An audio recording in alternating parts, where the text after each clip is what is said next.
Good morning students, how are you all? I hope you are fine.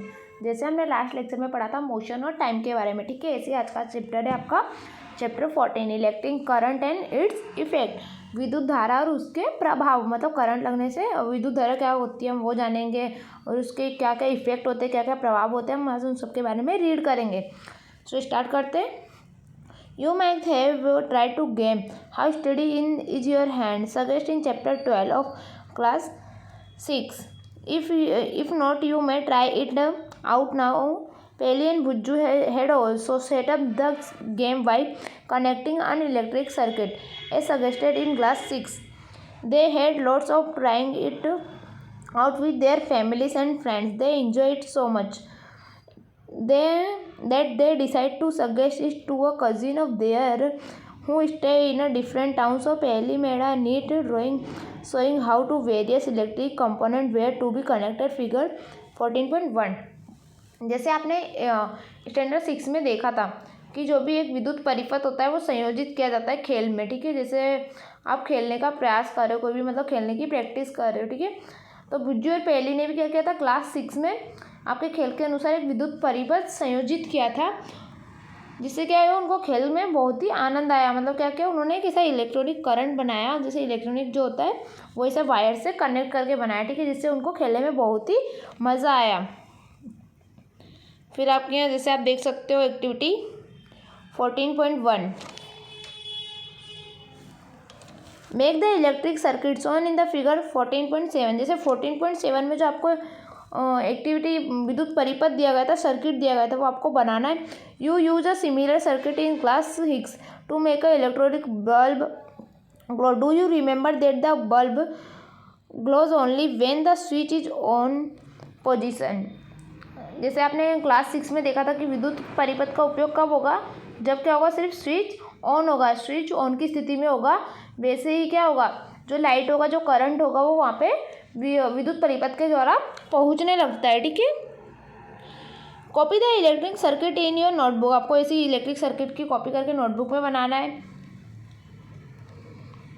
Is the much easier to draw a circuit diagram using symbols, therefore we generally present an electronic circuit by its circuits diagram।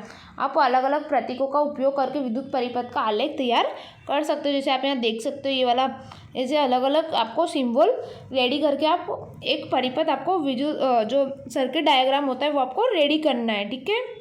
So activity 1 आप घर से भी कर सकते हो। फिर आप देख सकते हो एक्टिविटी 2। एक्टिविटी 2 में हम रीड करेंगे, देखते हैं क्या है। एक इलेक्ट्रिक सेल, आपको एक विद्युत सेल या टॉर्च कुछ भी लेना है, अ bulb, a switch and connecting wires, और उसको किससे कनेक्ट करना है, वायर से, ठीक है। Make an electric circuit as shown in figure 14.9। जैसे आपको 14.9 में दिखाया गया था वैसे आपको एक सर्किट लेके उसको वायर से कनेक्ट करना है। This activity has to be done using by one cell. सिर्फ ये एक्टिविटी एक सेल के द्वारा होनी चाहिए। Keep the switch is off. Position, does the bulb glow? Does the bulb now move the electric switch to the on position and let the bulb glow for a minute or so. Again touch the bulb. Do you feel any difference after moving the switch back to off position? Touch the bulb again। आपको क्या करना है, पहले connect करके जो switch है switch को on करना है, ठीक है। स्विच को ऑन करने के बाद कुछ देर स्विच को ऑफ कर देना है। फिर आपको वहाँ पे उसको टच करना है हैंड से कि क्या डिफरेंस होगा। तो क्या डिफरेंस होगा, वो जो बल्ब होगा वो क्या हो जाएगा, काफ़ी गर्म हो जाएगा, काफ़ी हीट होगा। किसकी वजह से, इलेक्ट्रिक, क्योंकि उसमें विद्युत धारा प्रवाहित होगी, इसके लिए वो बहुत ही ज़्यादा गर्म होने लगता है। फिर ऐसे ही आपको एक्टिविटी 2 से 3 बार रिपीट करनी है। जैसे पहले आपको लाइट बल्ब ऑन करके देखना है कि हमें क्या डिफरेंस दिखता है, फिर उसके बाद बल्ब आपको ऑफ करके देखना है कि बाद में क्या डिफरेंस दिखता है। तो क्या डिफरेंस होगा, बल्ब बंद करने पे हमें थोड़ी देर हीट लगेगी, क्योंकि उसमें विद्युत धारा होती है वो प्रवाहित होती रहती है, इसीलिए। फिर एक्टिविटी 14.3 में आप देखिए, यहाँ make a circuit as shown in figure 14.10। आपको एक परिपथ बनाना है, सर्किट बनाना है, जो आपको 14.10 में दिया गया था। Take about 10 centimetre long pieces of nichrome wire and tie it between the nails. आपको एक नाइक्रोम तार का टुकड़ा लेना है, उसे दो कील होती है ना, कीलों के बीच में बांध देना है, ठीक है। जैसे आपको पिक्चर में दिखाया गया है, नाइक्रोम का एक टुकड़ा लेके 2 कीलों के बीच में बांध देना है। You can get nichrome wire, an electric repair shop, or you can see a piece of discard coil of an electric heater. आपको नाइक्रोम का तार विद्युत की मदद से मरम्मत करने वाले कोई भी दुकान से प्राप्त हो सकता है। मतलब आप कहीं से भी ले सकते हो, जहाँ पे वायर्स का ज़्यादा काम हो वहाँ से आप नाइक्रोम का तार ले सकते हो। After a few second touch the wire, कुछ सेकेंड बाद वो आपको वायर को टच करना है। Do not the hold for a long time, मतलब लॉन्ग टाइम के लिए आपको वहाँ पे पकड़ के नहीं रखना है, ठीक है। Switch off the current, touch the wire again after a few minute. तो आपको क्या करना है, स्विच ऑन की स्थिति में परिपथ में विद्युत धारा प्रवाहित होती है, कुछ सेकंड के बाद आपको वहाँ उसको स्पर्श करना है, देखना है। विद्युत धारा बंद हो तो फिर उसको कुछ मिनट बाद फिर दोबारा टच करने की क्या होगा। जब अगर हम स्विच ऑन है और हम उसको टच करेंगे तो क्या होगा, करंट लगने का हमें खतरा ज़्यादा रहता है। अगर स्विच ऑफ होगा तब हम इसे टच करेंगे तो कोई भी हमें करंट लगने की खतरा नहीं रहता, ठीक है। सो आप ये एक्टिविटी घर से भी रिपीट कर सकते हो। फिर यहाँ देख सकते हो activity 14.4, make a circuit B use for activity 14.3। जैसे हमने 14.3 में जो एक्टिविटी में जो क्या किया था, सर्किट यूज किया था, वो उसका उपयोग हमें फिर से ऐसा बनाना है। However replace the cell with a battery of 4 cells. आपको 4 सेल की बैटरी का उपयोग भी कर सकते हो एक सेल के स्थान पर, ठीक है। जैसे हमने पहले सिर्फ एक सेल का यूज किया था, इसे अब आप 4 सेल का यूज कर सकते हो। Also in place of the nichrome wire tie a thin strand of steel wool. लेकिन इस बार आपको क्या करना है, सेल की जगह पर आपको 4 सेल वाली बैटरी का यूज करना है। साथ ही में नाइक्रोम का जो तार होता है, ठीक है, उसको बांध देना है।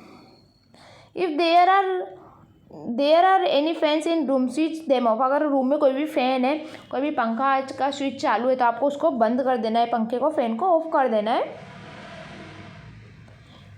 Now pass the current through the circuit for some time. Observe the strand of steel wool carefully. Note the happen. Does the strand or of steel wool metal and break?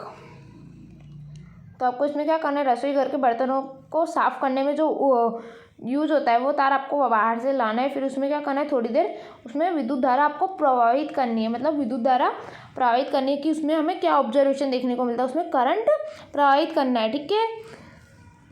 तो फिर जो स्टैंड है, stand की position देखनी है हमें कि हमें स्टैंड की पोजीशन में क्या डिफरेंट देखने को मिलता है। तो ये आपको ऑब्जर्वेशन नोट करके यहाँ लिखना है। आपको ऑब्जर्वेशन कैसे पता चलेगा, जब आप अपनी एक्टिविटी करोगे, ठीक है। फिर आप यहाँ देख सकते हो activity 14.5, magnetic effect of electric current. विद्युत धारा का चुंबकीय प्रभाव, मतलब विद्युत धारा पर चुंबकीय क्या प्रभाव होता है वो देखेंगे। Take a cardboard tray from inside a discard match box, warp an electric wire a few times around the cardboard tray. Place a small compass needle inside it. Now connect the free ends of this wire to an electric cell through a switch as shown figure 14.7। आपको एक माचिस की डिब्बी और एक cardboard लेना है, ठीक है। इसके चारों ओर क्या करना है, जो विद्युत के तार होते हैं उसको लपेटना है। फिर एक ट्रे होती है, ट्रे के अंदर से क्या करना है, छोटी चुंबकीय सुई होती है ना, सुई, उसको अंदर रख देना है। फिर जो तार के जो दोनों किनारे हैं, सिरे हैं, जैसे आपको एक्टिविटी 40.7 में बताया गया था, उसको विद्युत सेल में से निकालना है। मतलब विद्युत जो सेल है आपका उसमें से प्रसार करना है, ठीक है। जिस दिशा में चुंबकीय सुई संकेत होती है, मतलब आप देख सकते हो कि कौन सी दिशा में चुंबकीय सुई का अट्रैक्ट होगा, उस सुई के जो छड़ है उसके किनारे पर चुंबक लाना है हमको।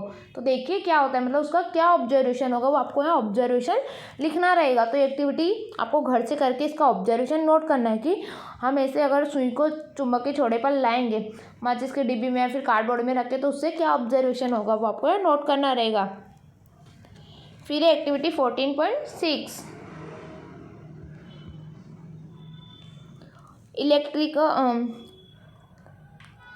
इलेक्ट्रोमैग्नेट, विद्युत चुंबक, ठीक है।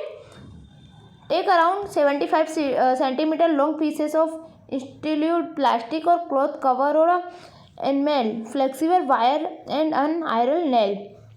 आपको लोहे की लगभग 6 से 10 सेंटीमीटर क्या लेनी है, एक कील लेनी है, फिर और 75 सेंटीमीटर क्या लेना, विद्युत रोधी प्लास्टिक या फिर कपड़े से ढका हुआ इनमेल लेपित आता है, इनमेल लेपित, ठीक है, जिसे हम कहते हैं। Flexible wire and iron roll, आपको एक वायर लेना है फिर आयरन नेल लेना है। Say about 16-10 centimetre wine and wire thickly around the nail in the form of a coil.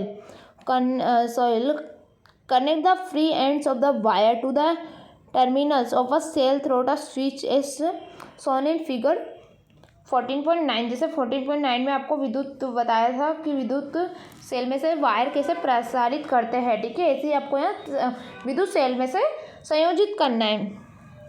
Place some pins on near the end of the nails. Now switch on the, आप यहाँ देख सकते हो, जैसे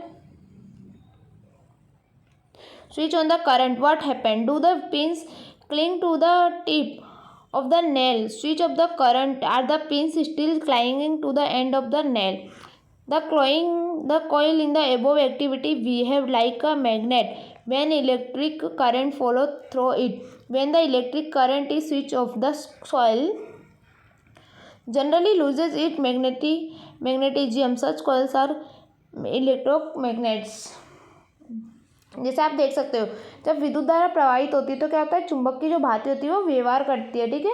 जब विद्युत धारा का प्रवाह क्या हो जाता है, यहाँ पे एंड हो जाता है, तो कुंडली का क्या होता है, चुंबक के जो चुंबक का जो होता है चिपकने वाला वो उसका नष्ट हो जाता है। इस प्रकार की कुंडली को क्या कहते हैं, विद्युत चुंबक, इलेक्ट्रोमैग्नेट, याद रखना, ठीक है। तो आपकी ये डेफिनेशन है ये। फिर आप यहाँ देख सकते हो electric bell. We are quite familiar with the electric bell. It has an electromagnet in it. Let us see how it works. जैसे आपने देखा होगा कि आप जानते होंगे इलेक्ट्रिक बेल किसे कहते हैं, वह किस तरह से कार्य करती है, हम उसको देखेंगे, ठीक है। Figure 14.20 show the circuits of one electric bell. It consists of a coil of wires wound on the iron piece. The coil acts as an electromagnet and iron strip, a hammer at one end kept close to the electromagnet. There is a contact screw near the iron strip. When the iron strip is connected with the screw, the current follow through the coil with become an electromagnet. It then pulls the iron strip in the process. The hammer at the end of the strip strike the gong of the bell to the produce a sound. However, when the electromagnet pull the iron strip, it also break the circuit. The current through the coil stop flowing will the coil remain an electromagnet. जैसे जो विद्युत घंटी का विद्युत परिपथ होता है, ठीक है, वो लोहे के टुकड़े पर एक तांबे के तार से कुंडली एक लिपटी हुई होती है। तो विद्युत चुंबक के निकट लोहे की एक क्या लगी होती है, लोहे की एक पत्ती लगी होती है, जिससे एक सिरे पर क्या लगा होता है, हथौड़ा जुड़ा हुआ होता है। लोहे की पत्ती के समीप एक संपर्क पेज होता है, मतलब छोटा सा स्क्रू होता है, ठीक है। जब लोहे की पत्ती उस स्क्रू के संपर्क में आती है, मतलब उससे जुड़ती है, तब विद्युत परिपथ पूरा हो जाता है, मतलब वहाँ पे जो इलेक्ट्रॉनिक करंट होता है वो पूरा हो जाता है तथा कुंडली से विद्युत धारा प्रवाहित होती है। तभी क्या होता है, जो बेल है, बेल से क्या होती है, विद्युत धारा प्रवाहित होने लगती है, जिससे वह विद्युत चुंबकन बन जाती है और उससे चिपक जाती है आग के। तब यह लोहे की पत्ती क्या करती है, अपनी ओर खींचती है, ठीक है। तो जैसे ही वो अपनी ओर खींचती है तो क्या होता है, यहाँ पे विद्युत धारा का प्रवाह जो होता है, मतलब जो इलेक्ट्रिक करंट होता है वो एकदम कंप्लीट हो जाता है, मतलब समाप्त हो जाता है, जिससे क्या बचती है, वो बेल बचती है। जैसे वो उसके हथौड़ा उसके साथ स्क्रू के साथ जुड़ता है और विद्युत धारा प्रवाहित होना समाप्त हो जाती है, ऐसी वो बेल बचती है। जैसे आपने भी देखा होगा आपके घरों में, फ्लैट में, हाउस में क्या होता है, ऐसी विद्युत धारा प्रवाहित होती रहती है। सो स्टूडेंट, आई होप आपको ये चैप्टर समझ में आया होगा। फिर आप यहाँ देख सकते हो आपके चैप्टर के एक्सरसाइज दी गई है, आपको यहाँ देखो इलेक्ट्रॉनिक सेल्स दिए गए, बल्ब दिए गए, ठीक है। सो आपको सारे नोटबुक में ड्रॉ करने हैं एंड ऐसे ही आपको सारी एक्टिविटी आपकी नोटबुक में करनी है। फिर आप यहाँ देख सकते हो थॉमस एल्वा एडिसन के बारे में आपको दिया गया है, जिन्होंने इलेक्ट्रिक बल्ब की खोज की थी, ठीक है।